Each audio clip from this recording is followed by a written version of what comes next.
Thanks for joining The Broken Dead today. We are talking The Walking Dead for Season 9, Episode 14. And we've got some news, teasers, and some speculation about what's to come for you. And we have a new heir to the Look at the Flowers crown. Michonne has officially killed more evil kids than Carol. And this is The Broken Dead. This is Dylan. I'm Lydia. And Quin is out today. If you hadn't noticed, he's not here. He's having like a pinched nerve or something going on. He's going to see a doctor about it today. Hopefully it's nothing serious. So if you just say a little prayer for him, we appreciate that. But once again, we'd like to say thank you for joining us by YouTube or podcast. And hello to all our new watchers. Watchers. We're going to start calling on that now. Yeah, people who listen and watch. Our new watchers or listeners in the States or internationally and beyond. And thank you to all of you who are returning. And if you want to keep the conversation going or support the show, you can, of course, comment below if you're watching YouTube.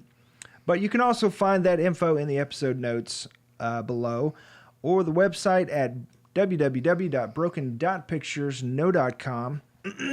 Also, we are on Anchor now for our podcast, so we have a new feature. You can leave us a voice message that we can play on the show. And, of course, if you're watching through YouTube, you can also do that, too. You can go to www.anchor.fm/thebrokendead, or you can download the Danker app. It's dank. Oh, my gosh. It's a dank app. You can download the Anchor app on your phone, and you can of course, you can look up The Broken Dead from there, and you can just leave us a voice message, and we'll answer your questions and keep the conversation going. It's a pretty cool feature. YouTube viewers, if you would please subscribe and hit that little bell for notifications when new videos come out. And if you're a podcast listener, we would appreciate if you would just give us 5 stars in your podcast app. That would be great. Thanks. That would be great. Thanks. Some special notes. This episode, well, I'm going to go ahead and say spoiler warning. Spoiler alert. We will get spoilery, and we will unapologetically tread in the spoiler area. So, if you hadn't seen the episode or you're not down with spoilers for this episode, then you need to. I'll see you next time. But we probably won't spoil a whole lot of like any comic book info since Quin is normally our guy for that. Yeah, I mean, we know bits and pieces. I know some. I know enough. But I think pretty much everybody knows at this point what's going on, what's going to happen, that kind of thing. Especially anybody that's hardcore enough to be listening to a show like ours. Yeah, I think I'm entertaining without having to attract hardcore fans. I mean, these yawns, are they're just perfection. It's like a black hole, just like sucking people in. Yeah, that's true. Yeah. Absolutely. In fairness, I did have a long weekend, so my coffee hasn't kicked in yet. Yeah. But when it does, you'll be able to tell because she'll be out. Blah, blah, blah, blah, blah. Anyways, so if you hadn't noticed, if you watched The Walking Dead or even The Talking Dead at its normal time, there was a commercial interruption in the very beginning of it, and people online, and like myself, Lydia was out of town picking up her wedding dress. So we're going to Ireland for our honeymoon, and we didn't get to spend St. Patty's together. Yeah, which is crazy for us. We both love St. Patty's Day.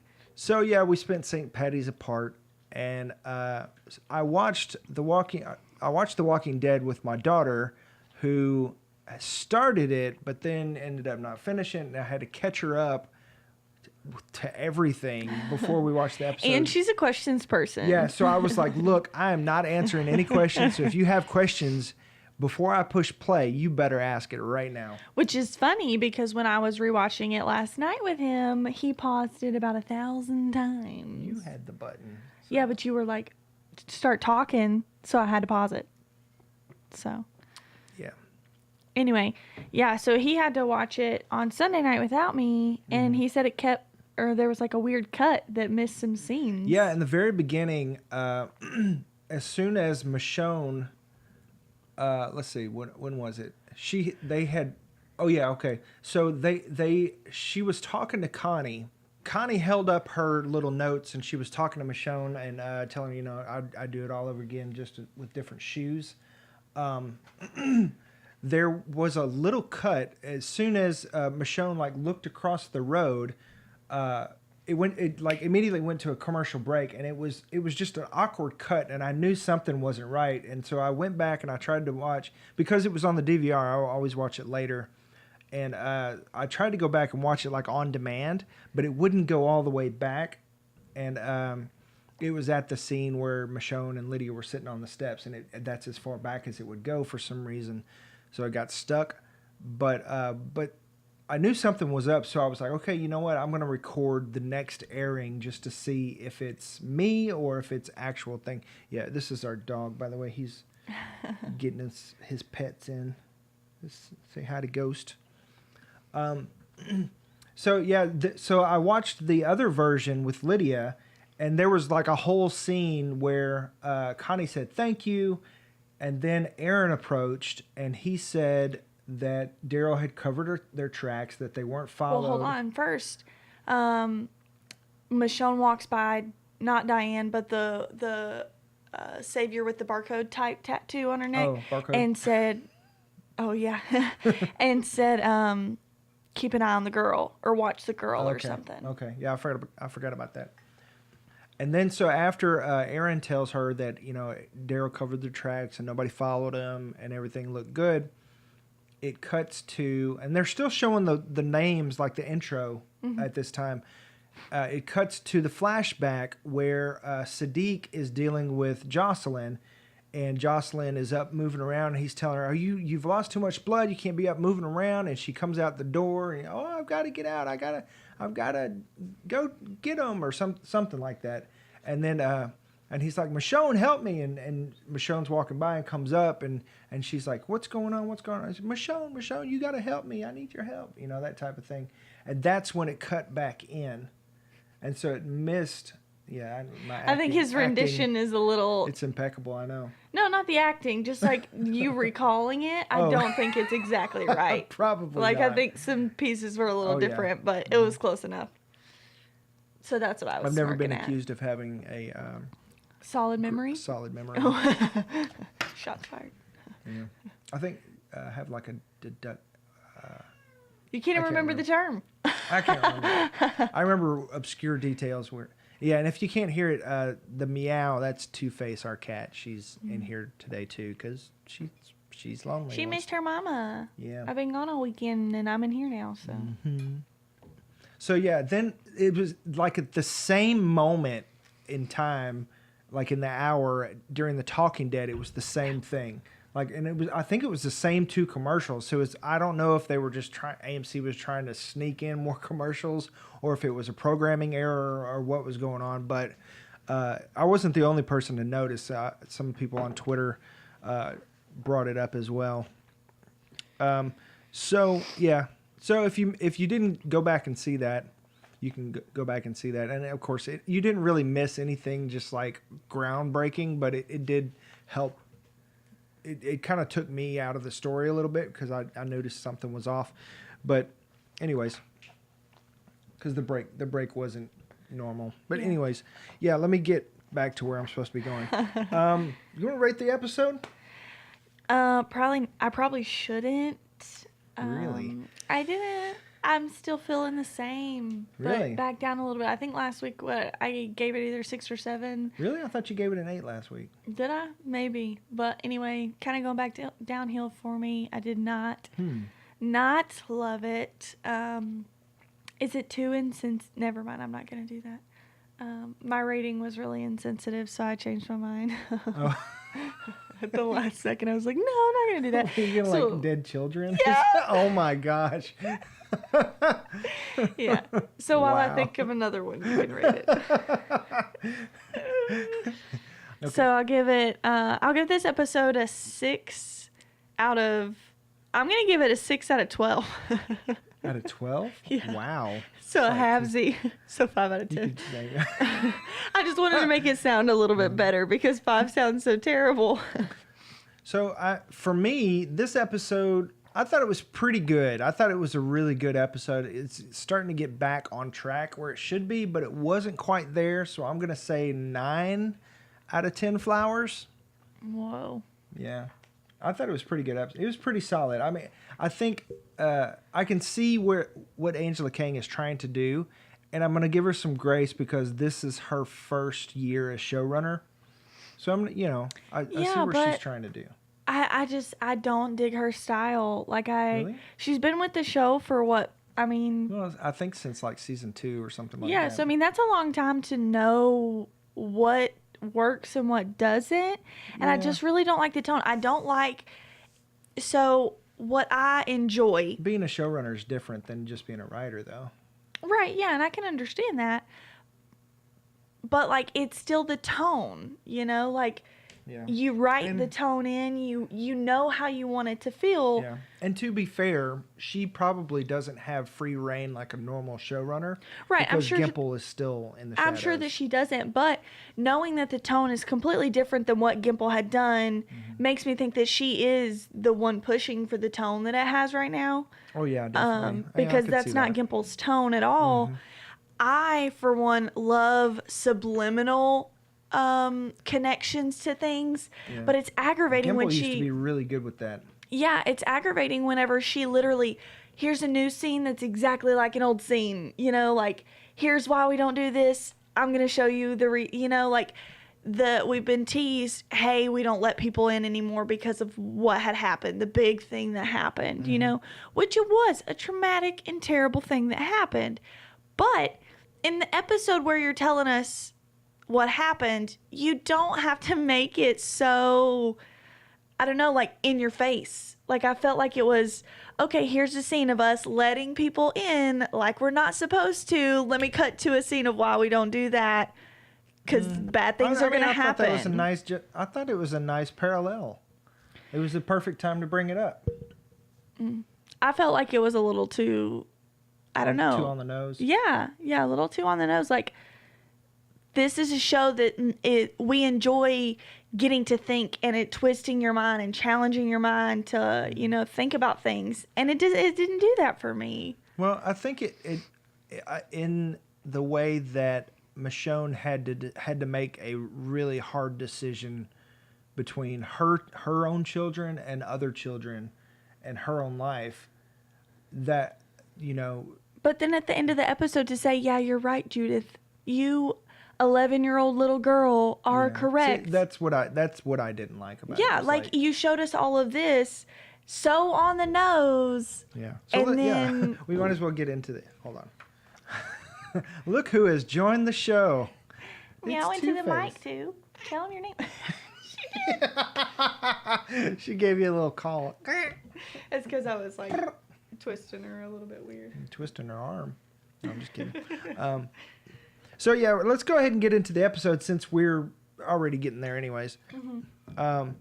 So the episode intro, I'll have to do my best Quin impression. Scars. An outsider's arrival forces Alexandria to rehash devastating old wounds. Eye-opening secrets from the past are revealed. All right, so we've basically got two storylines going on. We've got the present day and the past, and they're heavily intertwined.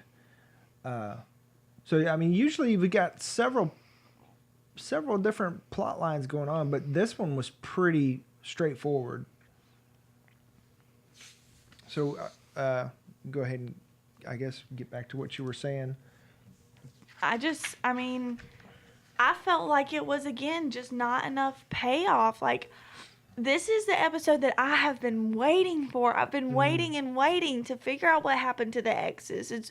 I was more interested in that plot line than I was the Whisperers at this point. Like, I was really excited for it. And to cram something that should have been so dark, so heavy, so emotional into basically half an episode because you split it with another storyline is a lack of a payoff for me. That's why I didn't enjoy it so much, because I was invested in this. I was ready to go through the heartbreak with them. I was ready to see how difficult and how hard this was. So you felt like they didn't sit with it long enough. Yeah, exactly. They didn't let it marinate. Yeah, I mean, you're doing a whole season on the Whisperers, which is gonna end up being traumatic, but it isn't yet.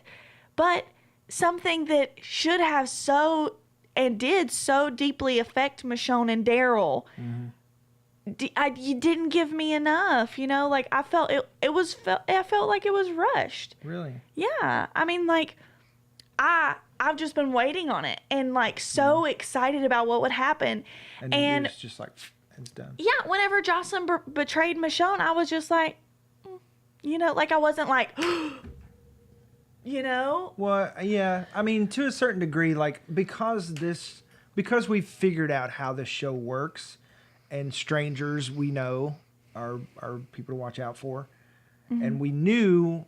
But yeah, we knew going in that this was the setup for the bad thing. So we knew bad guy instantly. Yeah, but I was not emotionally connected to this bad guy. When this bad guy was a bad guy, I was like, oh, okay, this is a bad guy. Instead of, I should have been like, no, Michonne. Yeah, it's almost like they took our connection with Michonne for granted. Exactly. To kind of make the connection with somebody that she likes. Someone that she knew, has a past with. Michonne is not an overly trusting person, okay? This is someone that she immediately took to because it's from her past life from before, but we didn't feel that because we didn't know Jocelyn. They did not spend enough time rekindling this relationship for me. Yeah. Showing what Jocelyn meant to Michonne on the front end. I mean, when Michonne sits down on the swing and is having a moment, we see how heart-wrenching this is for her, but we don't feel it. My heartstrings were not pulled for Michonne because I had no connection for Jocelyn at that point. You had no connection for pregnant Michonne? Oh, yeah. Obviously, I was like, man, pregnant Michonne, that's so sad. I'm sorry for you, babe. But I was not like, Michonne, you know, like it wasn't the gut punch you were expecting. Exactly, okay. and I needed to be branded, and I was not. That is a very good. That's very very well said. I'm out. So, mic drop. Yeah. So, I get what you're saying about the payoff. Watching the Talking Dead afterwards. I mean, it's Who was on the couch? Denise Huth and Yvette Nicole Brown. Yvette Nicole Brown. So of course, I mean, we're big fans of the show. I mean, we it's like your family. It's like nobody's allowed to criticize your family but you. But I mean, of course, you have the harshest criticism for your family. You know. Yeah. So I mean, we're big fans of the show. I've watched the show since the second season. The first season, I didn't know what it was. But anyways, we've watched the show for a long time, and you've watched it for several seasons. I think, what was it, like season 4 or 5 when you got in? Yeah. And we've watched it several times over the years. And but to me, watching The Talking Dead as a companion to The Walking Dead, I feel like it's gotten to the point where they've come to rely on The Talking Dead. I should not need to watch The Talking Dead to understand the episode. Exactly. That's the point I was making. Yes. It's like, yeah, all these behind the scenes things, and we're going to explain why it was like that. You shouldn't have to explain it. You should have took the time. Yeah. You should have done it in the episode. Yeah. You should have made that connection for me. Like we're not talking about Easter eggs. We're not talking about little subliminal things. Like you know, which we're is not talking about that. which is what shows like this and The Talking Dead are good for, to dig in and root out all that fun stuff and find all those Easter eggs. Yeah. That's great, but. You know, like we said, I mean, you shouldn't have to watch The Talking Dead to understand what's going on in The Walking Dead. Not at all. Like that should be, they should, It's in their extra. minds, in their minds, The Talking Dead should not exist. Yeah, absolutely. I completely agree with you. I think that they're relying on it too heavily. They're relying on shows Not so much like ours, because ours is more like... Well, obviously. Yeah, but I'm saying like shows that dissect the episode, that they post shot for shot dissection. Like they shouldn't rely on that for us to get it and understand it. Yeah, and I feel like, because I honestly feel like the show has become more shallow. And because because I used to dig into all this stuff, and I used to, like, as soon as the episode was over, I was just like, oh my gosh, there was like this and this Read and that. into it, yeah. And I was immediately trying to read the articles about it and everything I could, just soak it up like a sponge. But, and even since I've started doing this show, I mean, this is our second year doing the Walking Dead show. And even though we're just now doing the podcast this year, but even since we've been doing this show, like, I'm wanting to dig in, all that kind of stuff. But here recently, it even seems like the theories from these other sources on YouTube or wherever, they're just getting more and more cheesy. It's like, oh, we got the Red Fair coming up, and I saw some of the YouTube show channels like, okay, I think we're gonna look at all the people wearing red, and I think they're gonna die. It's like, I don't think that's... What's sad though is that we should be able to do things like that, and like the show should be that deep, you know, like other shows are, you know, like Game of Thrones is, but it's got because there's theories, and I mean, there's so many layers. Deep. I mean, there's so many layers. Exactly. Yeah. He showed me the post of Lydia. How could I forget her? My name is Lydia, if you didn't gather that, and I forgot her name. Lydia wearing Maggie's shirt. Like, I was instantly like, I don't think that has any connection. Like, that has no meaning. They're just reusing wardrobe. And that is so wrong. Like, to me, that's so, sad. Like, you knew that we would notice that. You knew that Maggie's not in the show. You know that we don't really know what happened to her. Why would you reuse her shirt with such a big bad? Because we want to read into it. We want to say, oh my gosh, did they actually do something to Maggie? Did they rob her along the way? Did she make a deal with them? You know, like, we want to read into it, and you don't even care enough to give us that. It's almost like they're, instead of taking the time to get us invested in these new characters, they're robbing Peter to pay Paul. Yeah. You know what I mean? It's like, oh, we know you love Maggie, so we're going to put Maggie's shirt on Lydia to try to make you like Lydia a little better. You know what I mean? Yeah.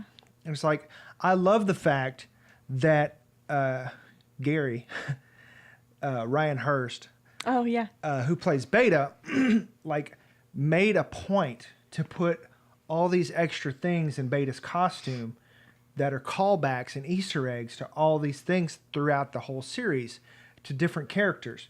Like, that's the kind of thing we're looking for. It's like, oh, now everybody's all excited. Investment. It's like, let's look at this, and everybody's pulling up pictures and comparisons.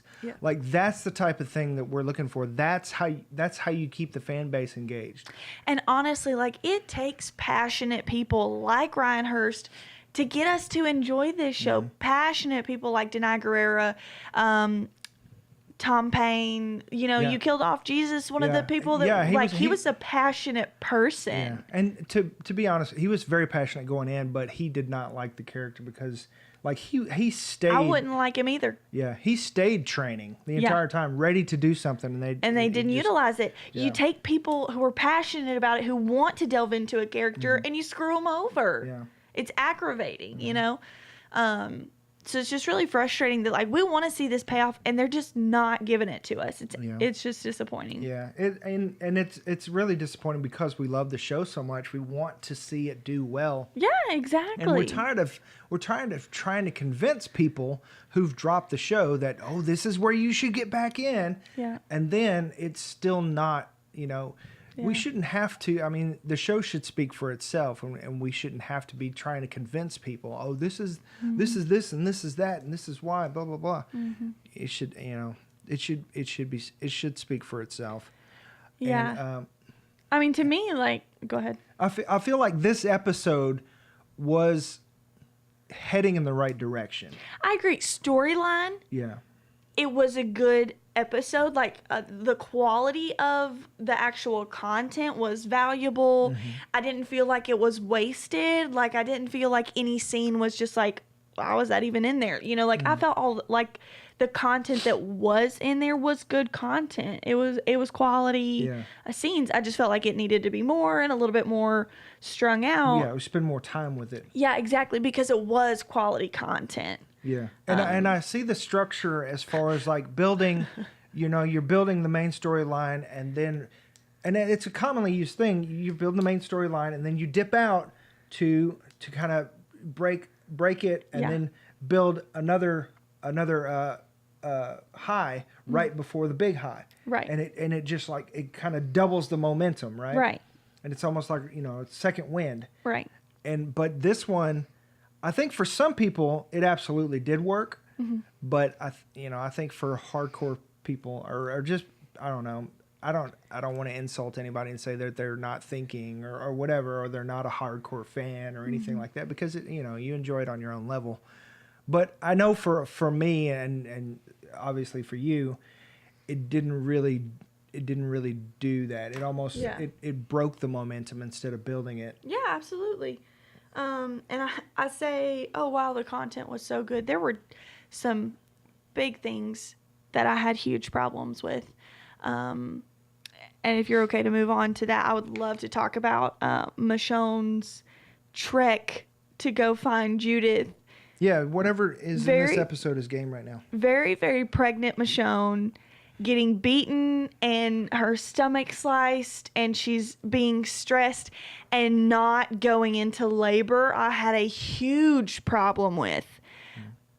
And see, that goes back to having to have it explained on The Talking Dead.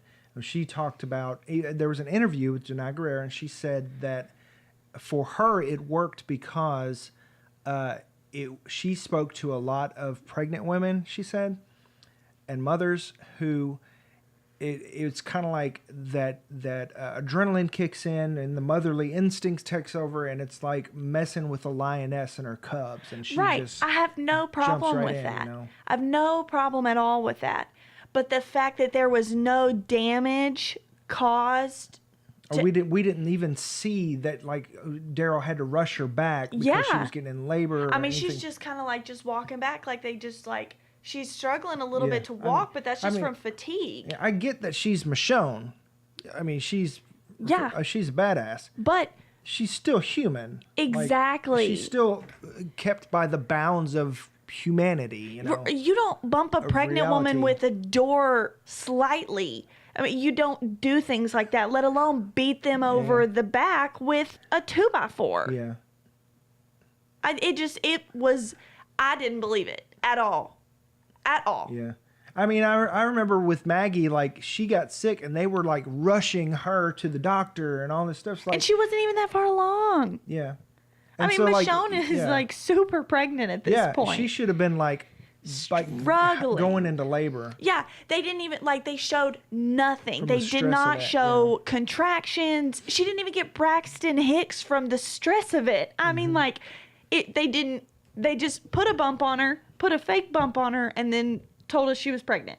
Like, it just felt all wrong to me. Well, they said that with the 2x4 and everything, they made sure not to show her getting hit in the stomach or anything like that. But even with like the knife slice, I feel like that in itself is a big deal. Yeah.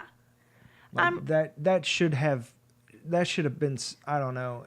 I don't know how deep he sliced, if it was skin deep, but I know there's abdominal muscles there, and the fact that, I mean, like, they were able to put something over it and she wasn't like bleeding out shows that it was more superficial or kind of whatever. But what bothered me is, like, not enough people were panicking to see her, bleeding when she got back. Like, Sadiq and Aaron are the only ones who go over there and they're like walking her away. They don't pick her up and run her to a thing. They don't get a gurney. They don't do anything. Speaking of, Daryl's just going to go, yeah, let's split up.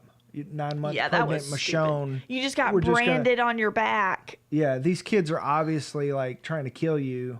And you were just going to let Michonne take care of it. It was purely for the scene of him walking out and seeing her have killed all those children. It was like a character building moment for Michonne, but it was completely Contrived. Yeah, completely contrived. It was self. I forget what the way. Like in self-inflicted. No, not inflicted. It's self-indulgent. Oh is yeah, what, was what I was looking for. absolutely. Yeah. It was completely self-indulgent, and that in. And how long did it take him to tie that dude up? That took forever. He's Daryl. Like, I mean, he ties knots with his eyes closed. The fact that they tied that dude up but killed about 14 kids. Yeah. Why do you just kill that dude? Yeah. I mean, it's like they're coming up with these great ideas for moments, like with the baby and the corn, the Walker baby and all these things, but they're dropping the ball on the steps to get to that moment. It's almost like they're like, okay, this would be great. Now, how do we get there? Which is where all great moments start. But you've got to be able to reverse engineer that in a logical way. And I feel like they're dropping the ball to get to that point because they're contrived. It's like, okay, well, in order for the Walker baby thing to happen, we've got to have Connie left outside the gate. So we're just going to make her trail. Mosey in, even though, whisperers are out there and all this is going on and they're being escorted back. Yeah. The whole thing just... It's forceful. Yeah, it's very forced. And you can see the holes. Yeah. And, like, that's the problem that I have with it, is, like... You're not even making... There's no reason Michonne should have been out there by herself. Yeah, except and like... that to make that her moment. Yeah. You're not making the other content good enough for us to overlook it. Like, if it was like, oh my gosh, like, we'd be like, they probably if there was a logical reason... But they're not even making that good enough. Yeah, if there was a logical reason that Daryl was actually held up that long... Yeah. It would have made sense. But to have him just... After the dust is settled, he walks out with his knives and he's like, oh, she's bleeding. Oh, okay, cool. I'll just put my knives up and we'll casually walk back to Alexandria. Yeah. How did she even get out that door? Did she get out the same door or did she go a different way? I don't remember. She went out a different way. Like the kids took off to the left and she didn't even look out that door. She actually turned her back to that door. Yeah, which was really stupid. Yeah, which is not Michonne at all because, I mean, that could have been a way out. The kids obviously got out that way. Yeah. So, I mean, that felt contrived. Yeah. And, I mean, I get her not stopping, even though she was cut and been hit with the board. I get all that. The mother... adrenaline type thing, lifting a car. Like, I get that. Yeah, I get the not stopping thing. Yeah. But once the dust settled, I felt like it should have been a whole new predicament to deal with. Yeah, and absolutely. That's how you build drama and how you build suspense. Is one thing rolls into the other, and it's so interwoven that when you pull one string, the whole thing just starts coming unraveled, and you've got to, and that's what builds the momentum. What would, to me, have been a little bit better, and by no means am I an AMC writer, but I would have loved to have seen that the fatigue that hit Michonne, because, like, after you have that level of adrenaline, that's something you sleep off. Like, that is fatigue. Yeah. For a pregnant woman. Oh, yeah. Like, you sleep that off kind of thing. I would have loved to have seen for them to have to set up camp somewhere or in the camper, sleep it off or something. And she's so going to labor and Daryl's trying to figure out how to deliver a baby in the woods. That would have been amazing. Or, I lost my train of thought. And see, that would have really, really cemented their connection. Michonne and Daryl's connection. Yeah, it would have been amazing. Yeah. What I was going to say, which your idea is way better, but what I was going to say is that some of their group from Alexandria got worried, came out looking for them, and one of them died. So Michonne's guilt is just like skyrocketed, because she can't live with that type of guilt of getting someone killed, like that would have just like put her over the edge for me. I mean, because killing kids, that is a huge deal. Absolutely. That is something that as a real person or whatever would still stick with her all that way. Yeah. But and her community's children in danger and almost losing Judith, that is huge. But to really drive it home, like if somebody did from her community did lose their life over it too, that's her people. Yep. And somebody she actually lost instead of other people's people. Yeah. You know? Especially like it's almost a situation where she kind of had to do what she had to do. Like Yeah. it's a my life or yours kind of situation. Yeah.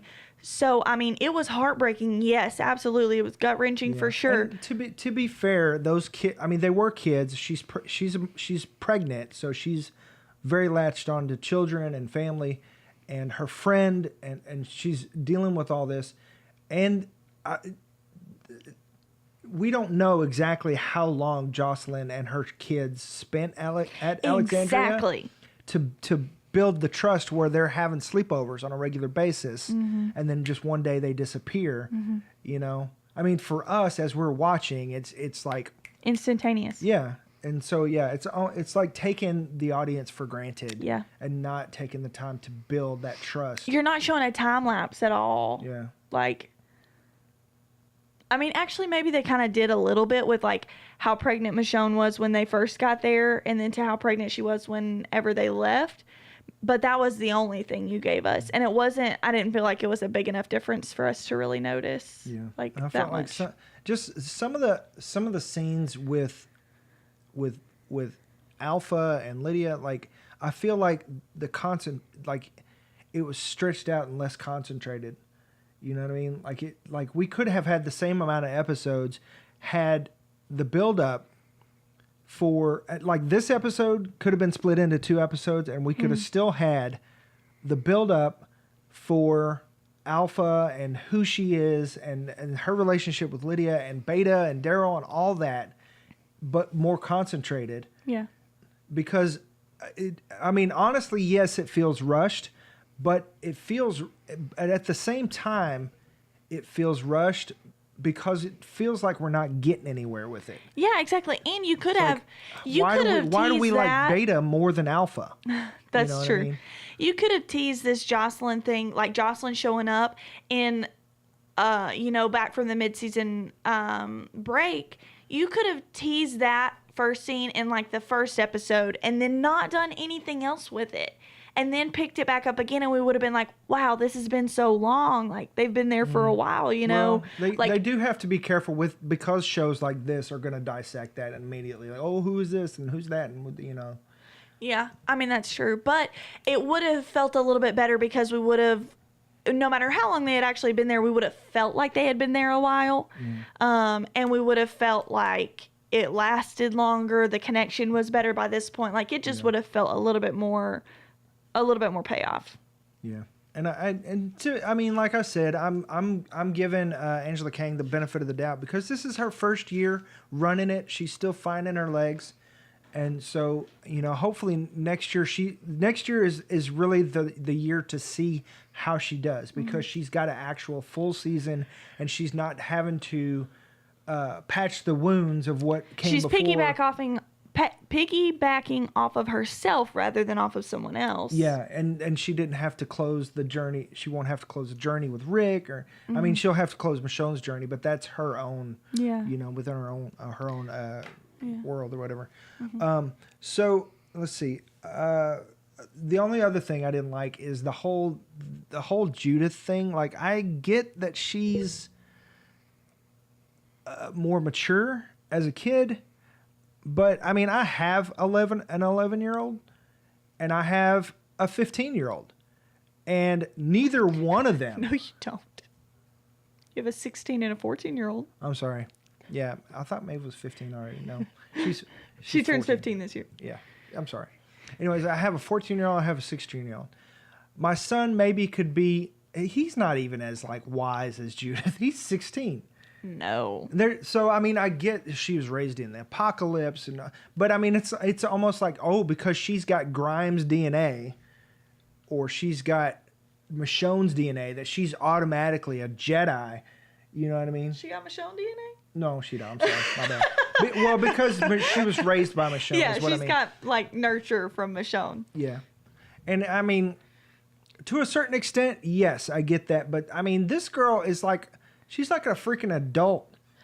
And yeah. she's like this whole storyline is stolen from Carl's storyline Right. from the comics. And I feel like they're not adapting it to her age. They're just giving it to her.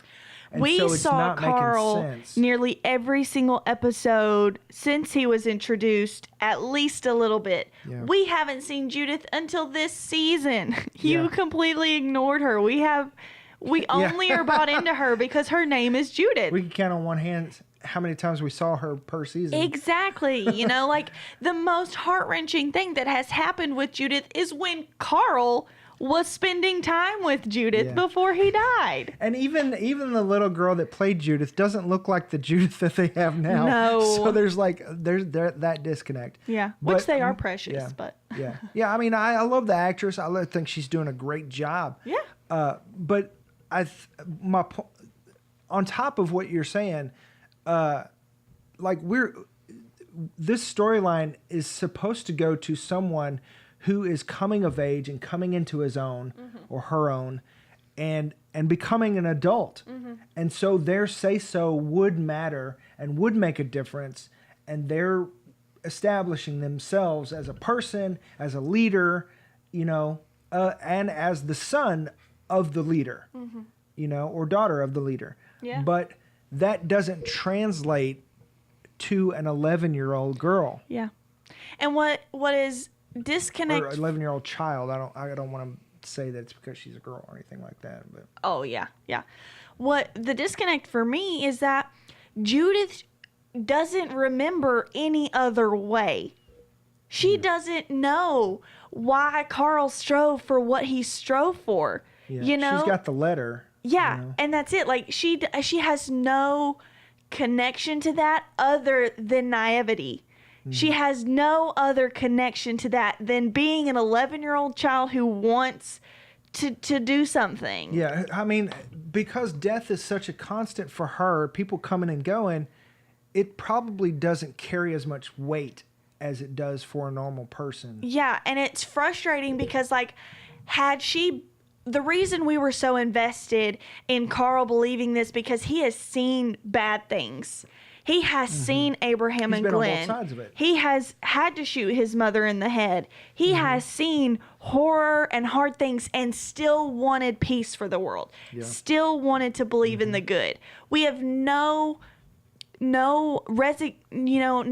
resignation for someone who's only seen the good in the world to want the good in the world. Yeah, exactly. I mean, it just seems like naivety coming from an 11-year-old child.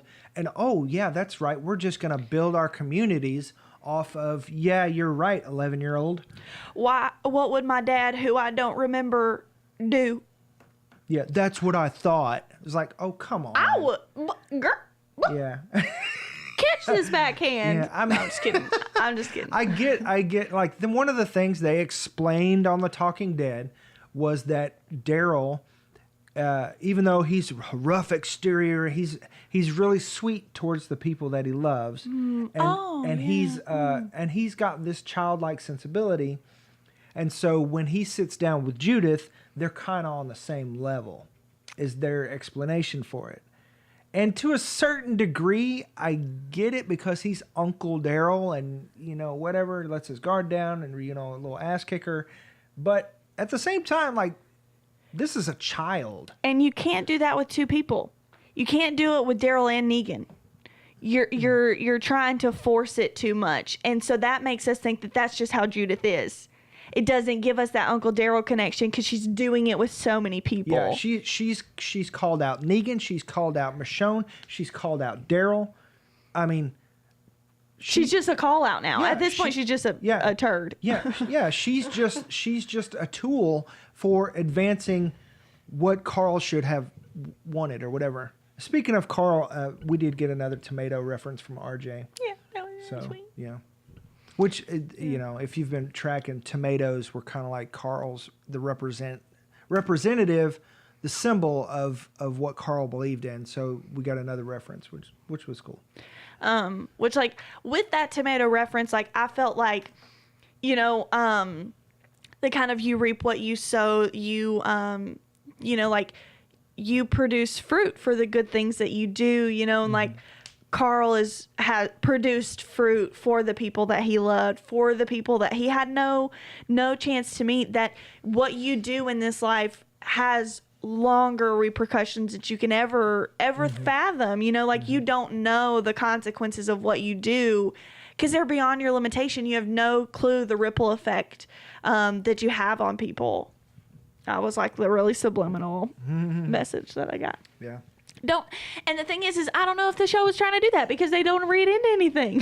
Like, I don't even know. And I mean, I hate that this has turned it into a what they coulda, shoulda, woulda with Carl and everything else. But I mean, it legitimately, this was a good episode. It just makes us want more of this. Yeah, is I guess where we're going with it. We're still going to give it a chance. We're still going to watch next season. Yeah. We're still going to see what happens. We're not sending hate mail to Angela Kang. Like, we're not. Yeah, we believe in the show. We believe in the actors. We believe in the writers. We believe in Angela Kang. This is just our super biased, super critical opinion. Yeah. Just because we want to see it do well. Yeah. And it's frustrating when we know that it can hit the mark and with style. Yeah. And then it's just floundering. Yeah, exactly. Yeah. Or when it hits the mark and it's just kind of like, meh. You know? Yeah. True that. Oh, well, I guess we probably should mention that the Whisperers know where the kingdom is. They know how to enter, things like that. They see them go in there. So we do know that since they are at the kingdom, they know where it is. Let's go tell Alpha. I'm sure that they saw Lydia with them. We know what's about to go down. So, I mean, the fair is here. People are at the fair. Yeah. Which is super exciting. Like, I'm so excited for the fair. Yeah. I hope that they don't drop the ball with it.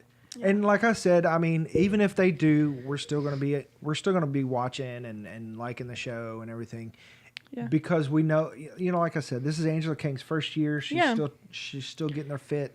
It's like whenever a new CEO takes over a company, after the first year, you don't fire them because they didn't get results. It takes time of moving things around. It takes putting the right people in the right seat on the bus. Like, you got to give them time. Yep. Yeah. We're just criticizing your time. Yeah. Because we got to talk about something, right? True that. So, yeah, cool little Easter egg. Speaking of putting no thought into anything, here's an Easter egg.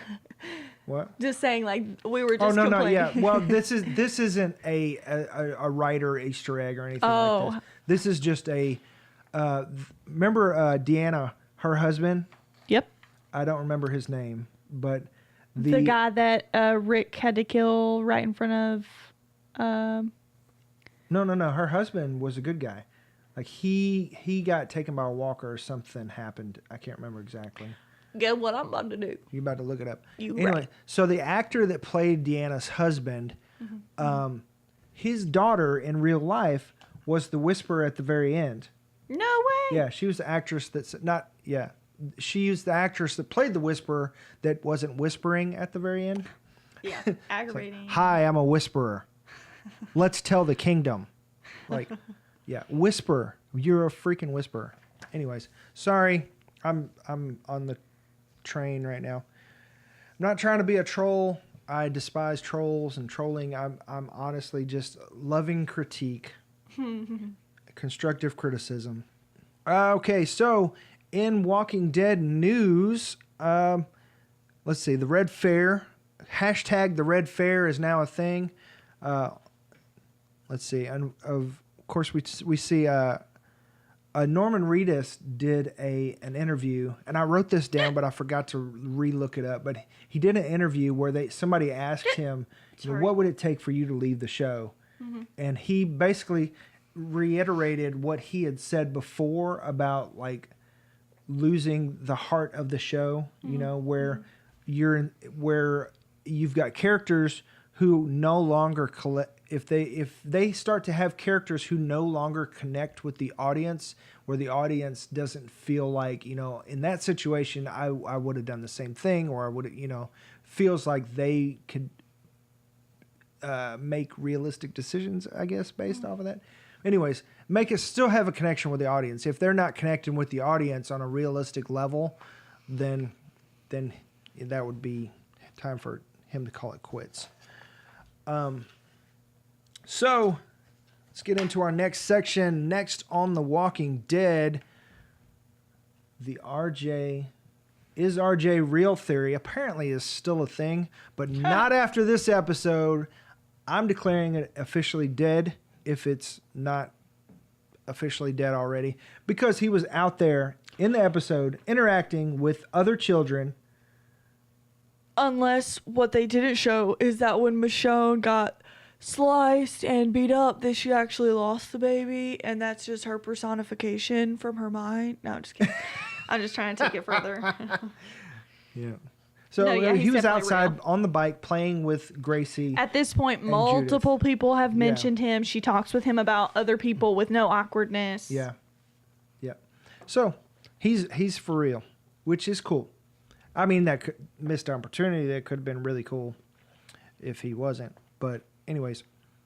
All right. So the next episode title is The Calm Before, and the description is: the fair at the kingdom is underway, with all 4 communities coming together in celebration for the first time in years.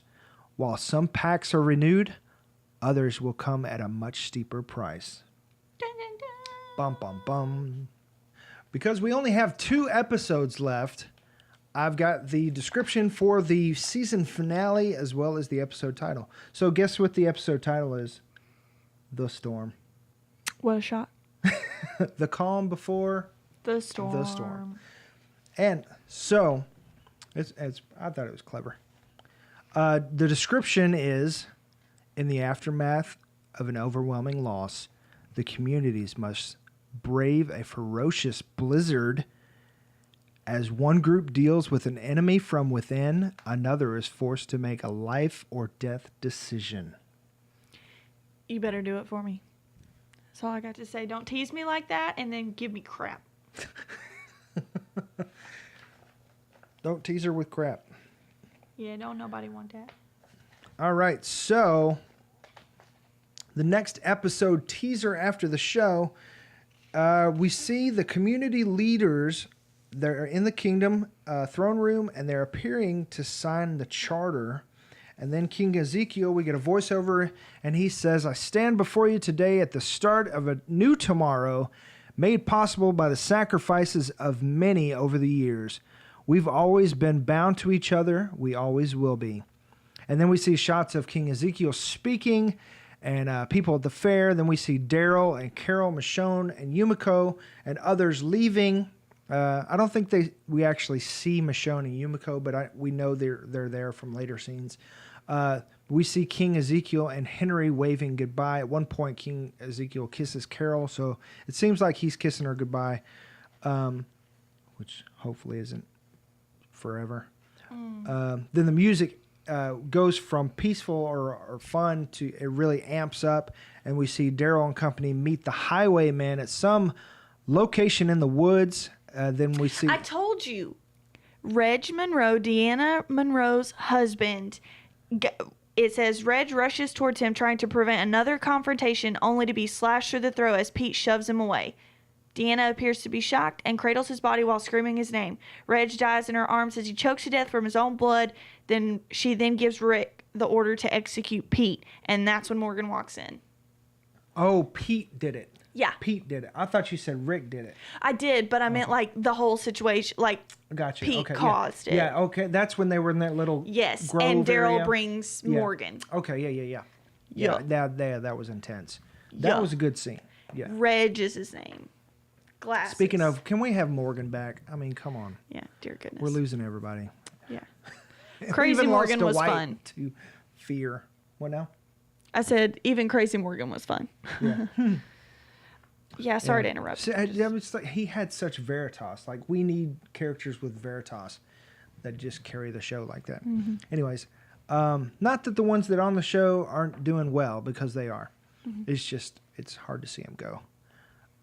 So, yeah, okay, we get... The music amps up. Daryl and company meet the Highwaymen at some location in the woods, and then we see them searching in the woods at night with flashlights. and they get surrounded by walkers, and then we get a voiceover from Beta that says no one else had to die. Now they're surrounded by the Whisperers with knives drawn. The Whisperers have knives drawn. And one with a fresh face, it looks different than the rest. He pulls a revolver. It's obviously not Rick's because it's black. And then Beta shows up from behind. He says, now that deal is done. And then we see Alpha pointing her shotgun at Daryl and seemingly leading him somewhere because Daryl leaves the group with Alpha and gives Carol a nod. After she shakes her head. So she's like imperceptibly kind of shaking her head a little bit. And he's like, yep. Kind of made me think like, she's like, no, don't do this. And he's like, gotta do what you gotta do. Yeah. To me, it almost seemed like he was just like, hey, it's okay. Yeah. Yeah. It's going to be okay or whatever. Yeah. So then we get the Talking Dead sneak peek was basically just the show version of what was going on. We see the camera spinning around Michonne, Daryl, and Carol, and Yumiko. And they're all standing back to back, and they got the weapons drawn, and they're surrounded by Whisperers. Well, all the Whisperers have knives, and of course we see the fresh-faced one pulling out a revolver. And then Beta comes out from behind the group, and he says, drop them, I won't ask twice. Now, there are some speculations out there about this fresh-faced Whisperer. Some people are saying because of the fair. Okay, so this is what happens in the comic, all right? So, comic spoilers. So, basically, and I haven't read the comic, so bear with me as I put this together. So, basically, they have the fair. People go missing, and they go looking. They find Alpha. You all right? Mm. They find Alpha, and she's cleaning a machete. Mm. And they don't think anything of it. She takes Rick and shows him a huge mass of walkers. Mm-hmm. That's, I mean, just like multitudes of walkers. That's like her secret weapon, and threatens him. You know, it's like, hey, look, we'll unleash them. And they make peace, you know, and then on their way back, on Rick and his group on their way back to the fair, they come across the border with all the people's heads that have been severed on pikes. So when they saw Alpha cleaning her machete, she had just finished like chopping all those heads off and doing the pikes and stuff, but they didn't know that yet.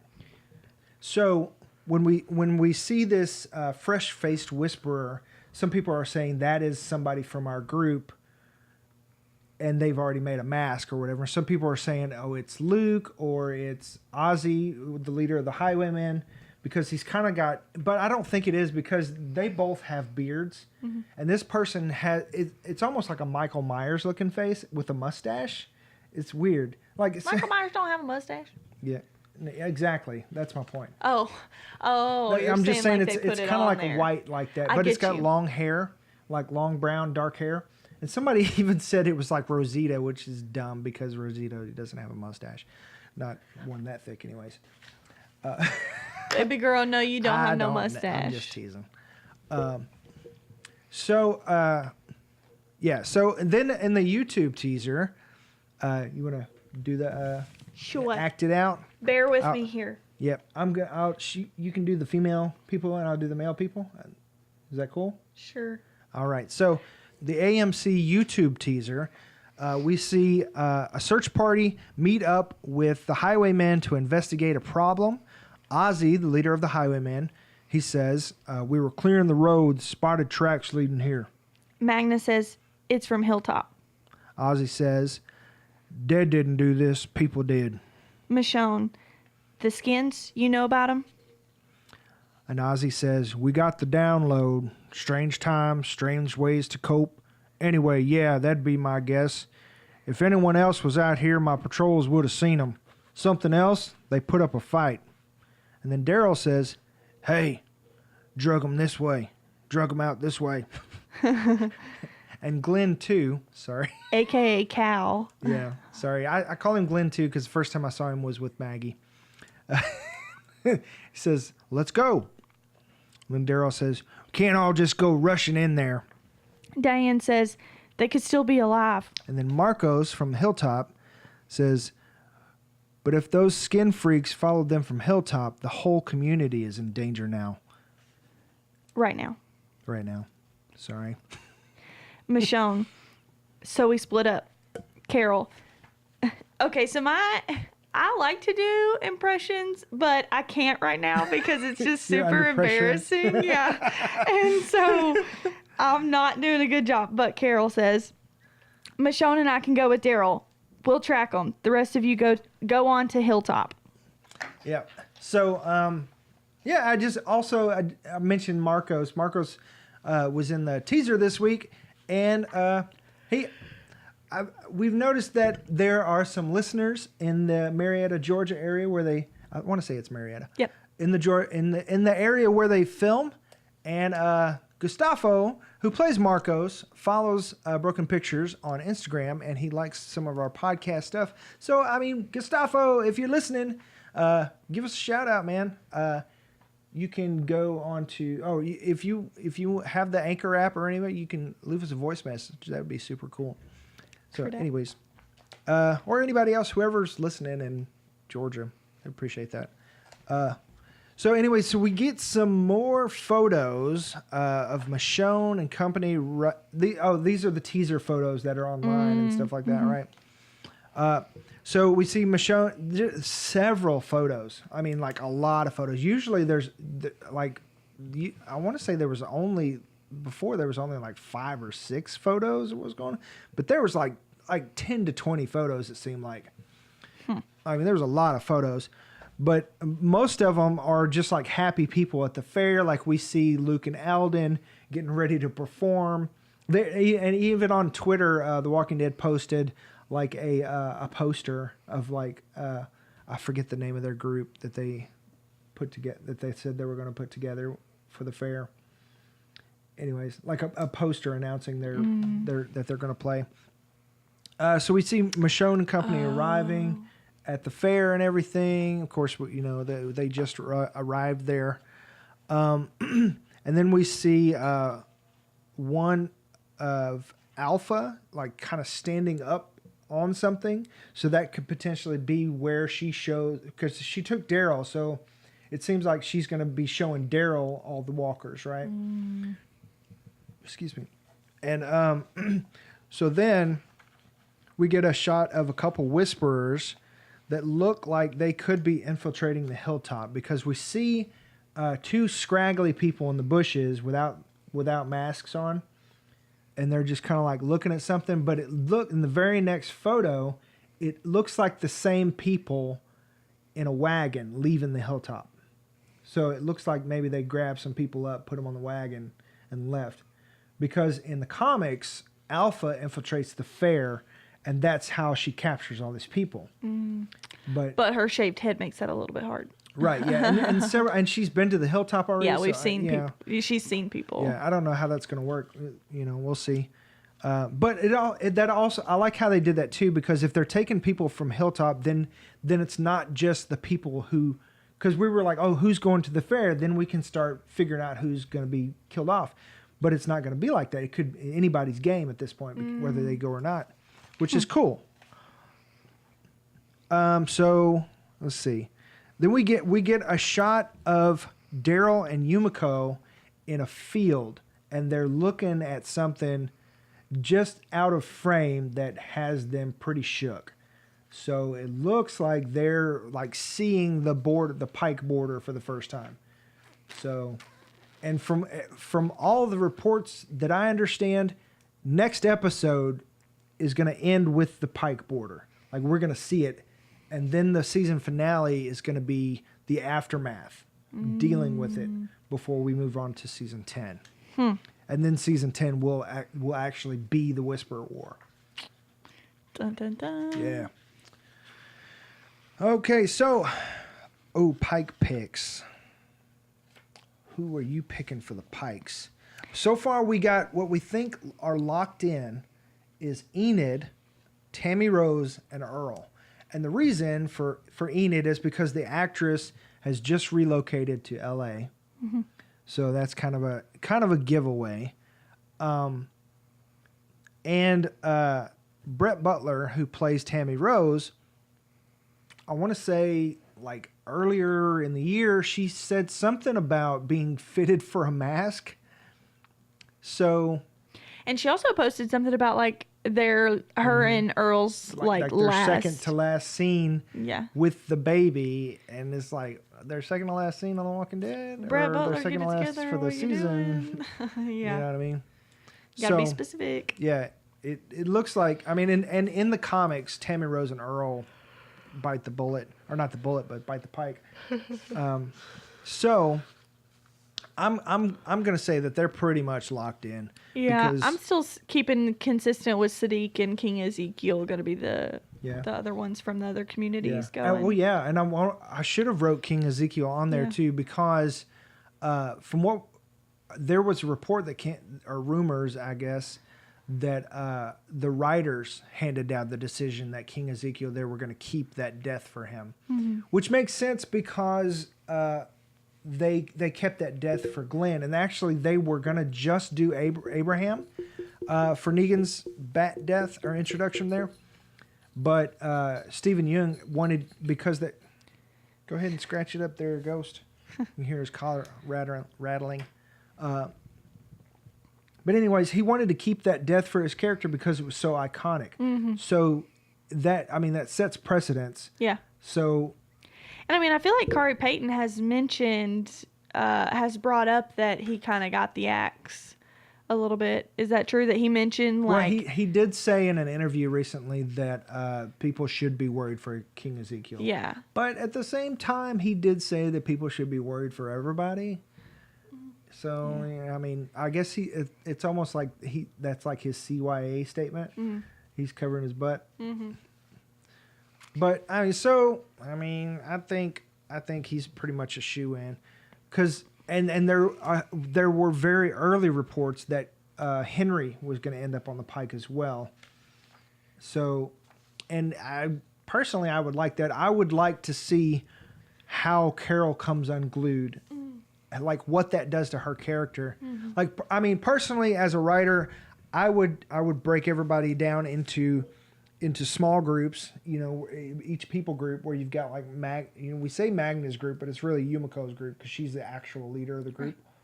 And take the heart of each one of them. Yeah. And of course you can't take every single heart, because then your show has no heart. Yeah. Has no moral compass.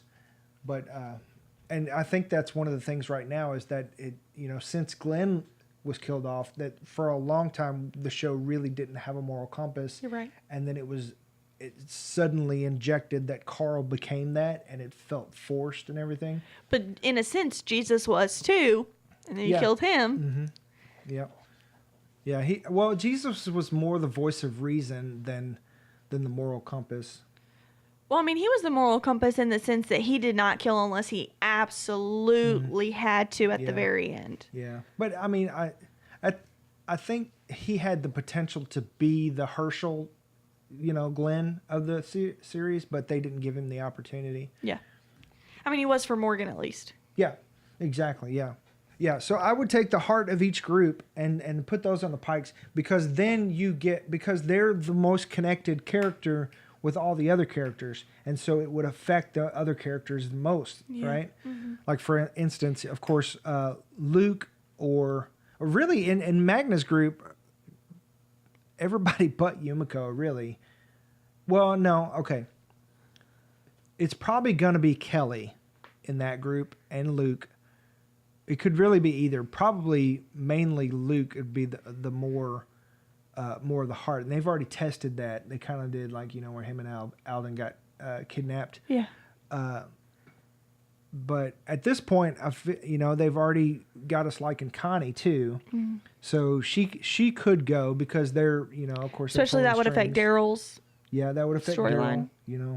And then you got the group with Rosita, Sadiq, Eugene, Gabriel. So obviously the common chord there is Rosita. Yeah. So you want to remove Rosita, because then you get the most payoff. Plus she's got a baby. Drama. Yeah. with the Being pregnant. with the audience and with the characters. Yeah. So, do you have anybody else that you want to throw in there? Would you think they're going to leave Alden now that they're? I really don't know. I don't think I can make an informed decision based on whether they're going to take Alden. I mean, I think for sure that they're going to take Enid or Alden. I think that if they take Enid, that they're going to put themselves in a real big hole with taking a lot of the doctors, because I do think that they will take Sadiq, and I think that that puts them in a precarious place because they haven't shown a lot of other people training and doing apprenticeship with Enid and Sadiq. So I think that they probably will try not to take Enid. Yeah. Well, if they do, if Enid is relocating and she's basically made that choice for herself, I think they'd have to switch it up. She can always fly back. She can always have 2 homes. Andrew Lincoln is from Europe. Yeah. I mean, it's doable. But during filming, he lives there. Okay. Or he did. We don't know. We truly don't know. Relocating could be a second house for her. I mean, surely she's got enough money packed away at this point that she could have 2 homes. She's like a B or C character on a show. So. But I mean, she could be doing other things we don't know about. She could be making some really smart investments. She is on another show, and she's a musician, a singer. So I mean, she's got lots of options. Yeah. Relocation doesn't define that her character has to die. I mean, it very well could be, but I think it's going to be Enid or Alden. I don't think it's going to be both. Yeah, and they've been building up Enid and investing in Enid. So. I would hate to see Enid go, but I think it's a done deal. The way I see it, and that leaves Alden, because you've got to have somebody affected by that, And I know if they took Alden, that would, the only people that would affect would be Enid and Tammy Rose and Earl, and they're all going to be done. Yeah. So, what you gonna do? All right. So you got anything else? No. All right. That is it for us. Once again, we'd like to thank you for joining us by YouTube or podcast. If you want to keep the conversation going, you can support the show. You can, of course, comment below, but you can also find that info in the episode notes or the website at www.broken.picturesno.com. And don't forget the new feature with their new podcast provider, Anchor. You can leave us a voice message that we can play on the show next week. Go to www.anchor.fm/The Walking Dead. No, The Broken Dead. The Broken Dead. My bad. We're not The Walking Dead. Or you can download the Anchor app and leave us a message there. You just look up The Broken Dead. And if you're on YouTube, please subscribe to the channel and hit that bell notification. Ding. Sorry. Hit that bell notification to get notice of new videos. And if you're a podcast listener, please leave us 5 stars in your podcast app. This is Dylan. And I'm Lydia. And we'll see you next time. Thanks. Peace.